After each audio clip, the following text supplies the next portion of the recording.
everyone to a very nice new episode of the Hempy Talks, where I invited an artist and hemp fiber specialist from the University of Vermont. And Laura, it's really a great pleasure having you here. I'm very excited about our conversation, and I have loads of questions to ask, but I'm going to make sure that I'm limiting it only to a few. Welcome. So much, Beatrix. I'm really excited to get started here. Laura, the first time when I noticed your LinkedIn profile, what really got my attention, it was closing its agriculture. And it was something, a sentence that I still keep thinking about, because often when we think of agriculture, we don't necessarily make the link with clothing, and it just makes such a big difference. So I'm so happy and so thankful that you caught this new perspective to my attention just by having this statement on your profile. And I'm also very intrigued, and I want to ask you as a first question, how did you create this? Like, how did you come up with this statement? Yeah, that's a really great question, and I'm really excited that it had that effect on you, because it is a pretty groundbreaking and radical concept in the world where we live now, where 70% of textiles are synthetic, which means they're derived from oil, and the other 30% are mostly derived from cotton, but we have this other plethora of natural fibers available to us. So it's something that was really important to me to spread awareness about. I think that, so right now I'm in a grad school program studying art, fine art, and my focus is definitely wrapped up in fiber. And I was doing a lot of research and learning these things about global fast fashion, which is really a problem that we all need to address together. But luckily, there's a lot of solutions out there. And one thing I was learning was the way that these natural fibers, they can build our soil. They have these superpowers, and they can actually sustain life on Earth. And if they come from the soil, they're able to return to the soil. And in fact, the soil wants that carbon back. So it's really in our best interest to close that loop and work reciprocally with our Earth in that way by making our clothing out of soil-derived fibers. And feeding our soil at the same time, and having that end of life plan lined up for our textiles, because textile waste is just a massive problem. And again, 70% of those fibers currently are being extracted from the lithosphere, made of oil, made of plastic, and they won't break down in the way that natural fibers will.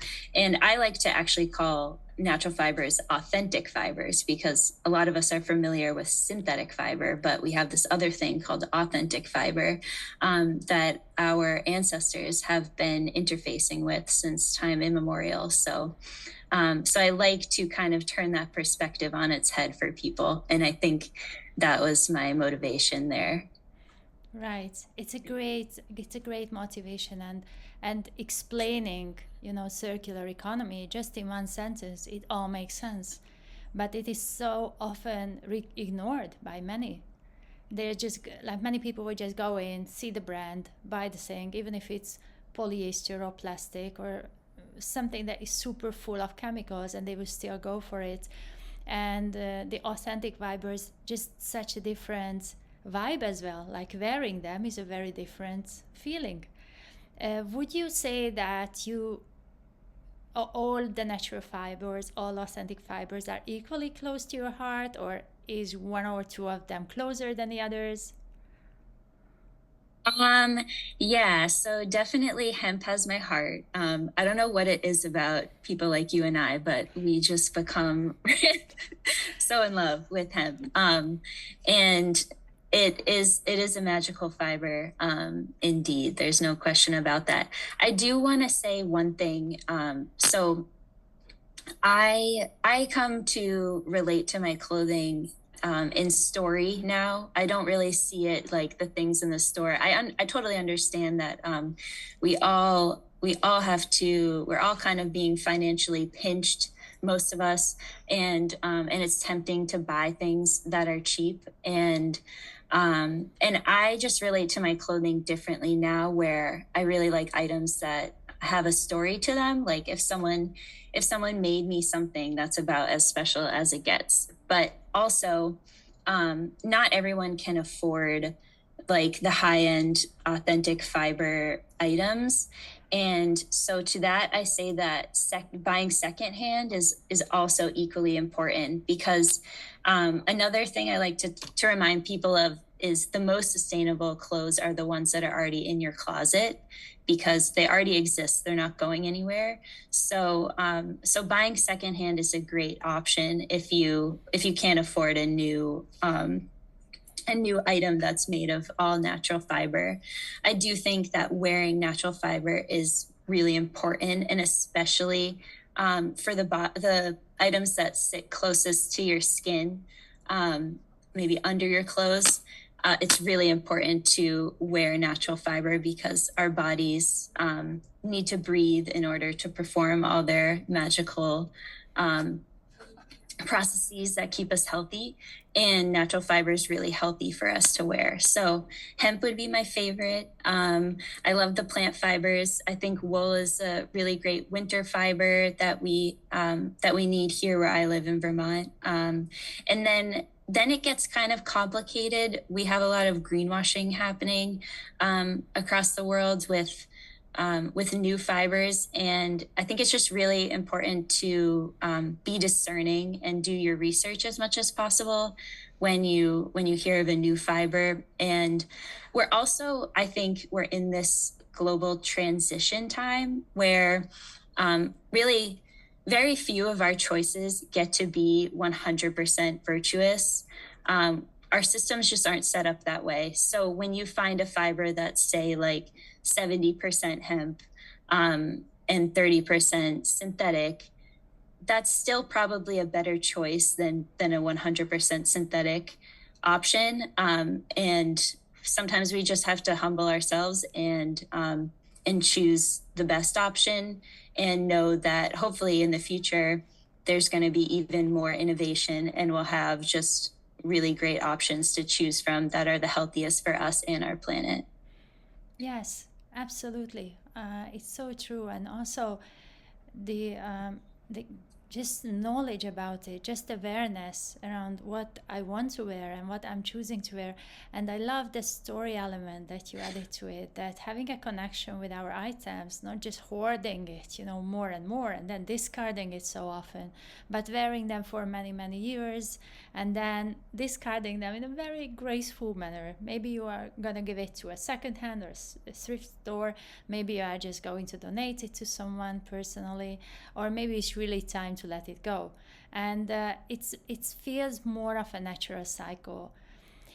And this is where my next kind of area of curiosity is coming from, as somebody who has been doing research for a while in a different area. But I'm still wondering of the impact research has on industries. So when you are doing research and you come up with maybe innovative, nice ideas, or maybe somebody else or a team, would you say that that has an impact? And what kind of an impact does it have on the actual textile and fashion industry, which is one of the biggest polluters on the planet? That's a really great question. And so for my job right now, I am an agricultural research specialist specializing in hemp fiber. And I've been doing this since 2021. So I think I just had my fourth growing season. And in that time, I have learned so much about growing hemp. And we've really made strides. Like I can show you, let me just see if this will translate. These were one of the first yarns we made. And it looks okay. It's not great. But last year we produced this yarn. Wow. And hopefully the video is sufficient and you can kind of see the differences in quality there. If you could feel them, you'd feel that this one is a lot softer and this one's a lot rougher. So a bottleneck that we're experiencing here in the US is infrastructure. We don't have all of the processing equipment in place to scale our industry yet.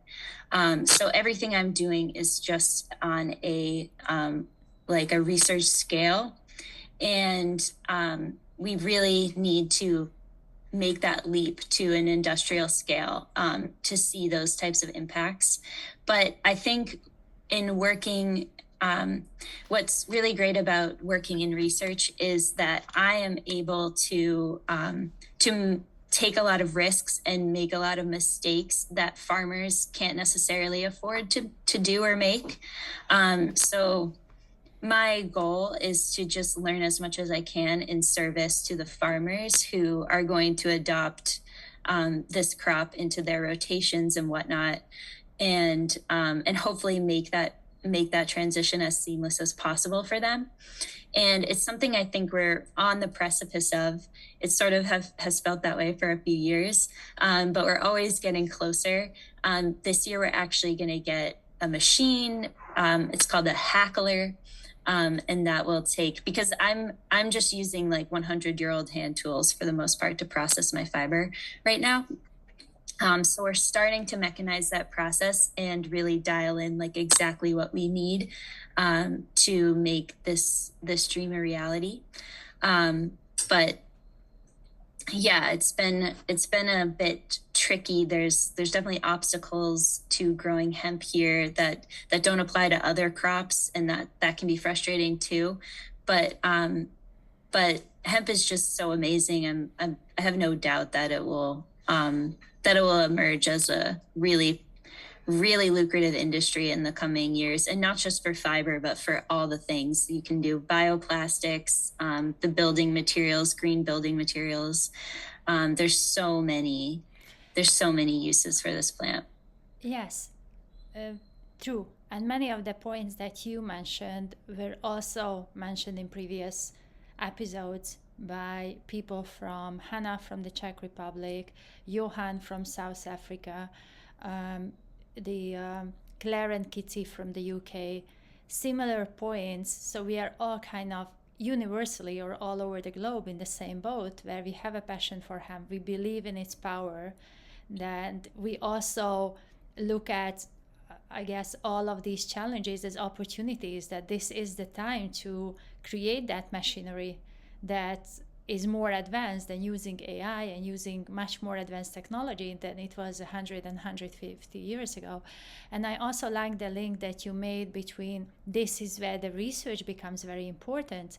Try it, test it, and then it can be an idea for a business to take it on and make it scalable. Because as you mentioned, you have the luxury to experiment, whereas a farmer would really like appreciate a solution that was tested, tried, and then ready to go into it. There is still enough trust to be put in place for that couple of months until the plant grows. So those were very interesting insights, and thank you so much for sharing them. And I loved how you were grabbing like one yarn and the other one and just like comparing it, because it's just so obvious what the difference is, and how much closer it becomes to our heart, because we see the whole process of it. It's more natural, it's more grounding. And anybody who has a taste into this word, they don't really want to go out and buy the other things, because it just doesn't make sense anymore. There is one interesting question that I have, and it's more just like an open-ended question that I was reading somewhere that wearing hemp is a very different experience, because it's a very high energy fiber. And I'm curious if you had experienced it, or if you were also reading about it, and is it a myth or is it reality? What's your take on it? It's not something I'm too experienced about, but I have learned things. I have heard things about blending hemp with like wool, for example. Some say that like the electrostatic charge of the two fibers cancel each other out or something. So that's it's not the best. It's not the best to blend those two, but at the same time, who even knows? I think one thing I'll say is that natural fibers do have really interesting properties about them. Um, and it's really worth learning as much as you can about if you are tempted to go down the rabbit hole. Like I don't know, do you have a plant called milkweed where you are? Yes, yes, we do. So I worked on a project where we were making clothing insulation with milkweed. The seed pod makes a little like tuft. It's called floss, and it's really lightweight, and it's actually has really strong insulating properties because the filament is hollow, so it traps air and it's really warming. And then something else just I learned about it was that it was used to stuff life jackets for soldiers during the World War because it's buoyant, so it floats too. So these fibers just have like incredible properties about them. Another one I'm thinking of right now is hempcrete, which is a building material made from the hurd, which is not the fiber part of the stalk, but the woody middle part, is very flame resistant. So you can make a piece of hempcrete and hold a torch to it and put your hand on the other side, and the heat won't transfer, which is not true of concrete. The heat would transfer. So these are just like incredible properties that it's really worth investigating more about. Yes, and you just opened, I think, like anybody who is listening to it, their eyes to the many, many more potentials to it. So even if you are not a researcher, you go down and you just Google a little bit here and there of the qualities of natural, authentic fibers, and you will find out a lot of what's possible. And if you are one of those creatives, then you can go ahead and create your project. And Mm-hmm. and actually this is what our passion is. I have to say that we want to support those innovations to make sure that they are happening and it's going on and there is continuity to it and they become profitable and scalable, and we can have them available and accessible in many countries, because that really opens the door and creates space for anyone who wants to create anything out of natural fibers, especially hemp for me, but yeah, of course, any other natural fibers as well. So, closing our conversation, I would like to ask you what's next for you? Like, where do you see yourself 5 years from now? That's a really great question.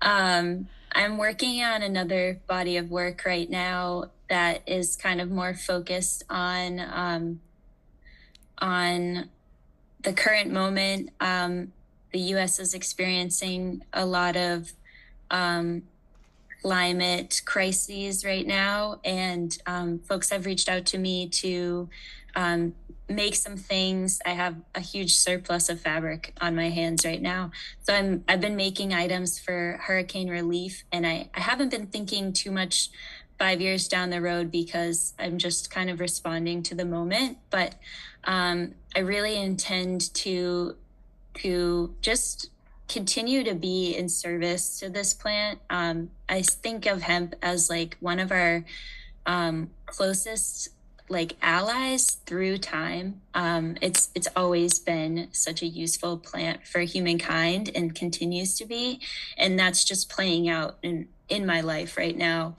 And I keep making these discoveries that lead me forward and lead me to the next thing. Like I'll just show you that just this weekend I was dyeing with the hemp. So many people don't know that hemp is also a dye plant. You can dye with the leaves. This is just the plain like the hemp leaf color, and then these two were shifted with using different metals. Like this one I just put like small rusty items in the dye pot and it changed to this color. And this book is actually made from fabric scraps, like, and you can only make paper from cellulosic fiber. So any plant fiber, you can make paper. So I take my scrap fabric and make paper from it. And I just imagine myself continuing to follow the thread. I've met a lot of people the world over, yourself included, who are on this same path. And I think that we can work with each other collectively and seek out these solutions together, because hemp for me, it's an ancient technology, but it's becoming more and more evident that it is the future technology as well.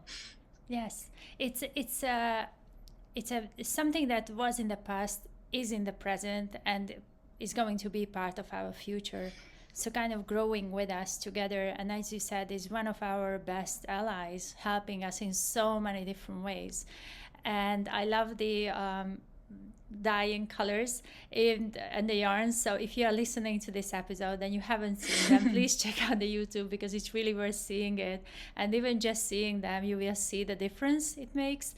And maybe that will also encourage you to try something hands-on and create and become a little bit closer to nature that way. So I really appreciate, you being here and sharing all these interesting insights. From my end, I would just like to wish you to respond to the moment. I think that's beautifully said. And be active, committed to create a better life for the upcoming generations, and also for helping the planet, working together closely with Mother Nature, just to create together for the common good. Thank you for being here. Thank you too so much, Beatrix. It's been awesome talking with you, and thank you for the work you're doing to get the word out. It's really important. Thank you so much. And everyone, I'm going to welcome you back with another interesting episode and another interesting story, because it just gets more and more exciting every time. So please join me if you love these conversations, and let me know if any feedback and I can develop them. I'm more than happy to